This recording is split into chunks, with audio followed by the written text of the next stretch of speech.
Morning students, I am Abrar Ali and we are completed our fourth chapter. Last chapter was materials, metal and non-metal.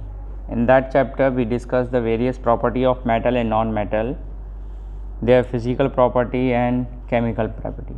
Today we will start our fifth chapter of class 8th, coal and petroleum.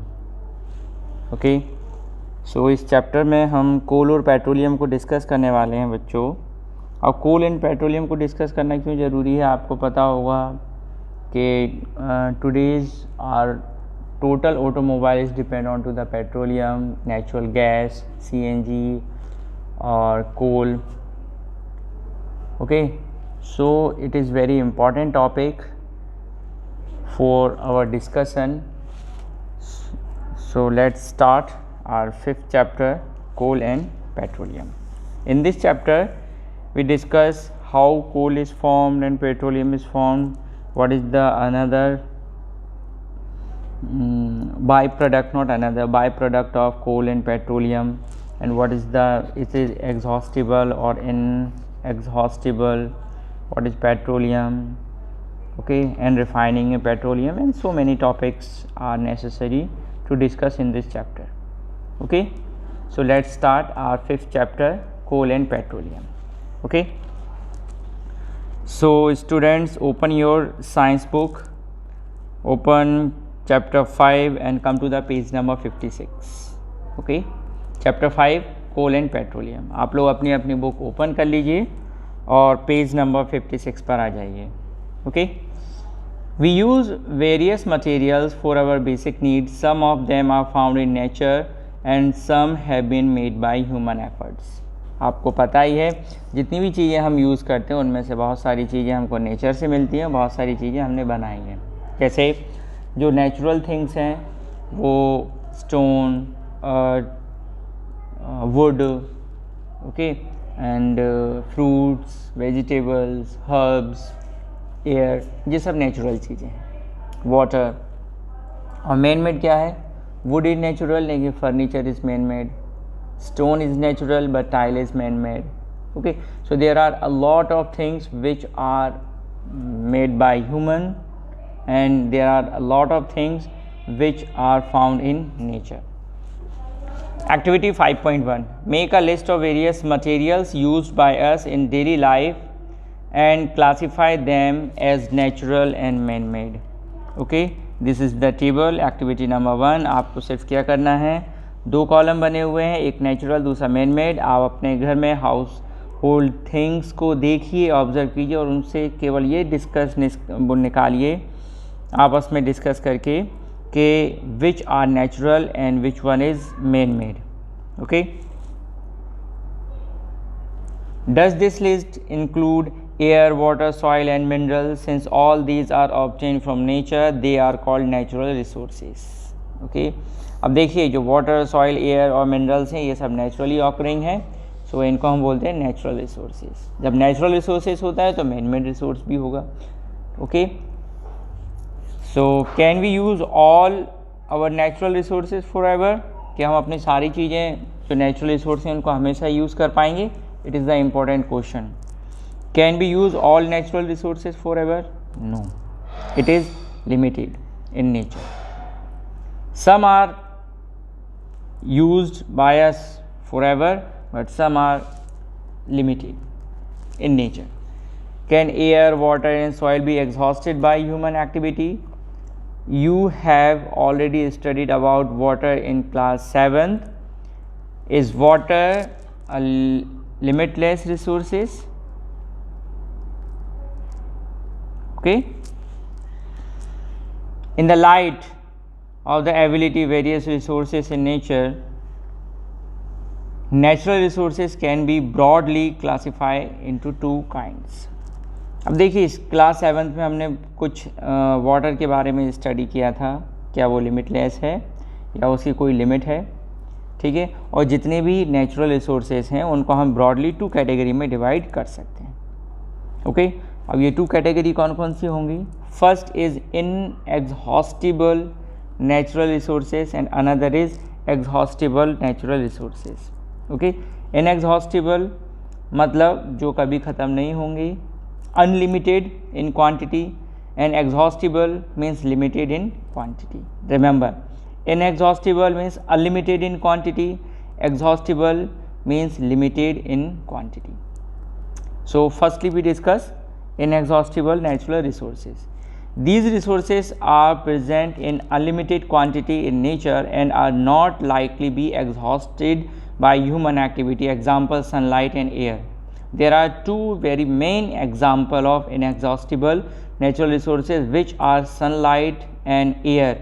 These resources cannot be exhausted by human activity. आप कितना भी use कीजिए, sunlight ख़त्म होने वाली नहीं है, air ख़त्म होने वाली नहीं है. तो that's why these are inexhaustible natural resources, and exhaustible natural resources are the amount of those resources in nature is limited. They can be exhausted by human activity. Example of these resources are forests, wildlife, minerals, coal, petroleum, natural gases, etc. Natural gas, sorry. Okay, so exhaustible natural resources क्या है? Forest, आपने देखा होगा एक time था जब India में MP का जो मोस्टली एरिया था वो फॉरेस्ट रीजन था, लेकिन अभी हम देखते हैं जैसे जैसे पॉपुलेशन इंक्रीज़ हो रही है वैसे वैसे फॉरेस्ट कम होते जा रहे हैं. ओके, वाइल्ड लाइफ, जो एनिमल्स हैं, वाइल्ड एनिमल्स हैं, वो धीरे धीरे कम हो रहे हैं. बहुत सारे एनिमल्स तो एक्सटिंक्ट एनिमल्स हो चुके हैं, बहुत सारे एंडेंजर्ड स्पीसीज हो चुके हैं. ओके, मिनरल्स, ये भी धीरे धीरे ख़त्म हो रहे हैं. कोल्स, पेट्रोलियम, नेचुरल गैस, इसका तो बहुत ज़्यादा टेंशन चल रहा है इंटरनेशनल लेवल पर. Activity 5.2. Take some container, fill them with popcorn, peanuts, roasted gram, toffee. Divide students into groups of 7 each. Further divide each group into 3 subgroups containing 1, 2 and 4 students. Label them as first, second, third generation respectively. These subgroups represent the consumers. As population is growing, second and third generation have large number of consumers. Put one full container for each group on a table. Ask consumers of the first generation from each group to consume eatable from the container of their group. Now ask the second generation consumers from each group to do the same. Ask students to observe carefully the availability of eatable in each container. If something is left,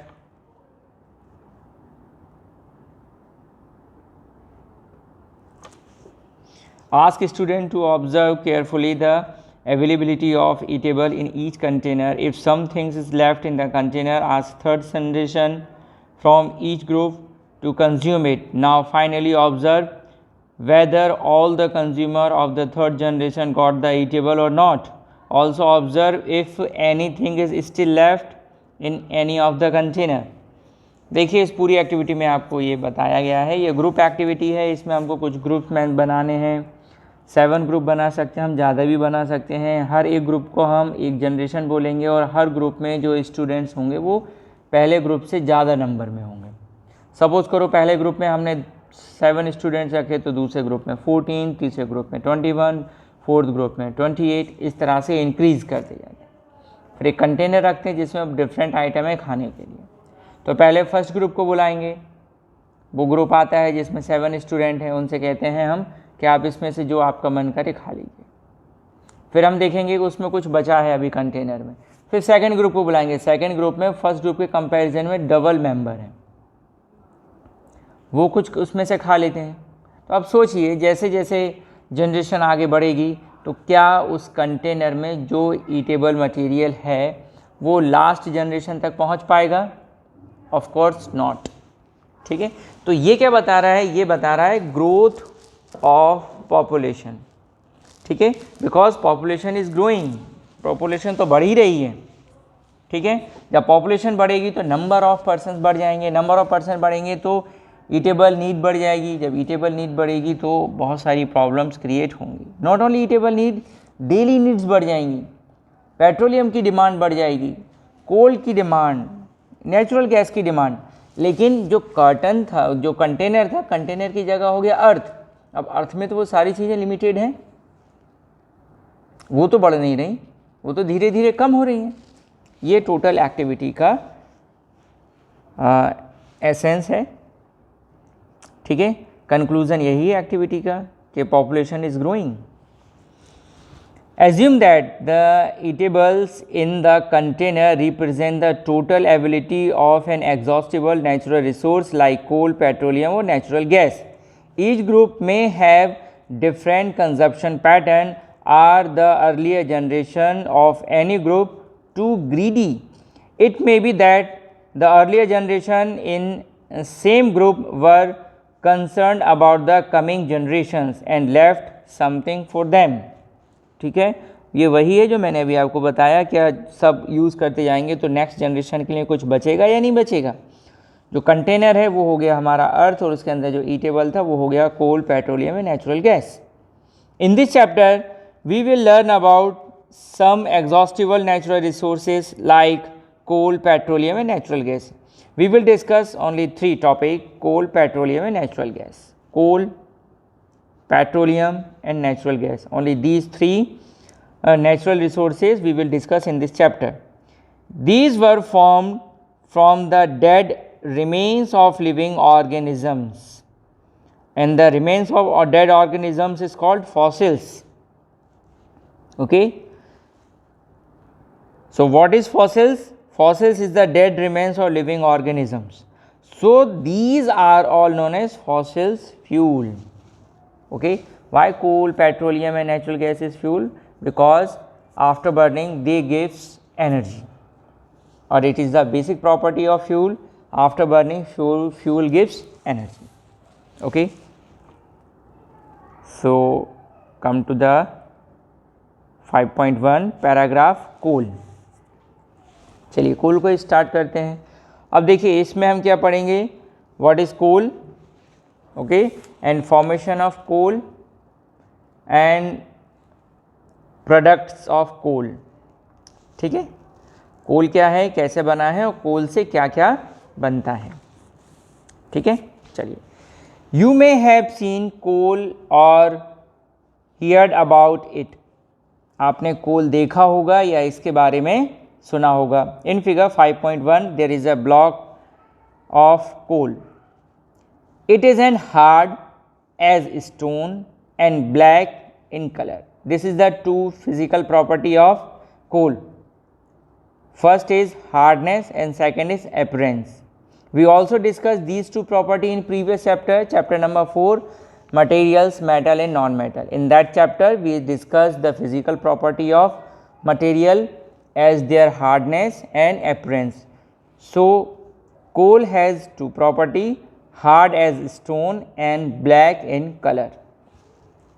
Coal is one of the fuel used to cook food. खाना बनाने में use होता है। Earlier it was used in railway engines. पहले इसका railway engines में भी use होता था। To produce steam to run the engine. ठीक है, भाप बनती थी और उससे engines चलते थे, इंजन चलते थे। It is also used in thermal power plants to produce electricity. Now today also coal is used the basic fuel to produce electricity in the thermal power plant. Thermal power plant is none other than but it is produce electricity. Coal is also used as fuel in various industries, और बहुत सारी industries में भी use होता है कोल, because it is a fuel, natural fuel. Now come to the story of coal. Story what? Story means how coal is formed. Where do we get coal from and how is it formed? Okay, let's discuss. About 300 million years ago. How many years? 300 million year. Count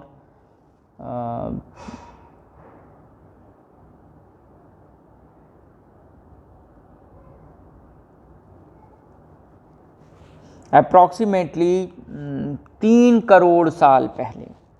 Okay, and you also count 300 million is equal to Indian numeral system.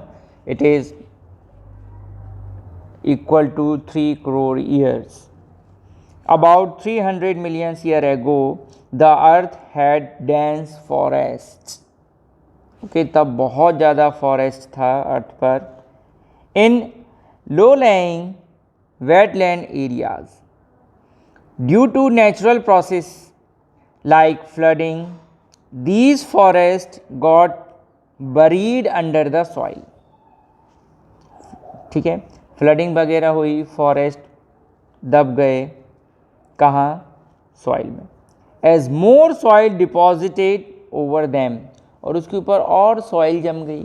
आपने देखा होगा अगर आप अपने घर को clean नहीं करें तो क्या होगा? आपने देखा होगा घर में डस्ट जम जाती है. कहाँ से आती है dust? Dust is what? It is the soil particles. Okay, so ये कहाँ से आती है? एयर के थ्रू आ जाती है. ओके, जब हमारे घरों में डस्ट आ सकती है तो उस समय आज से 3 करोड़ साल पहले, जब अर्थ पर ह्यूमन तो थे ही नहीं, अकॉर्डिंग टू साइंटिस्ट ह्यूमन तो थे ही नहीं. सो तब क्या था? पहले तो प्लांट्स जो फॉरेस्ट थे वो अर्थ सॉइल में दब गए, फ्लडिंग और अदर नेचुरल प्रोसेस के थ्रू. फिर उसके ऊपर ऑयल और सॉइल की लेयर जम गई. These forest got buried under the soil as more soil deposited over them. They were compressed. The temperature also rose as they sank deeper and deeper. ये तो आपने भी फील किया होगा. You just make a pit on the earth and if you